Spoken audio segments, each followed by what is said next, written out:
So, ito, maglalagay na kami ng mga toiletries namin. So, unahin ko muna to, yung mga stocks ng dogs namin, ni Paris at saka ni Shobe.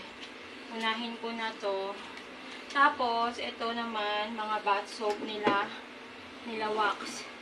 Bali, pag nagsisale pag merong sale, minsan makakakuha kayo ng Johnson na isang ganito. Tapos, meron na rin siyang free na, pag bumili kayo ng isang ganito, tapos may mapi-free kayo na ganito.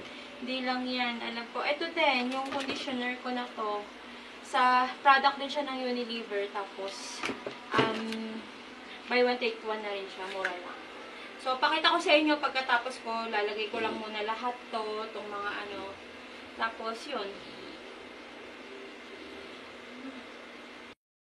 Ayan, ayan na siya guys. Ganyan siya. Diba? Ang dami-dami niyang nalalagay. Yan. Tapos, sobrang intact niya. Kahit na ang dami mo nang nilagay, hindi siya shaky, hindi rin siya gumagalaw. Yan. Diba? O, yan na rin yung toilet bowl cover. Yan, nalinis na rin. So, okay na. Sarap na sa mata. Yay!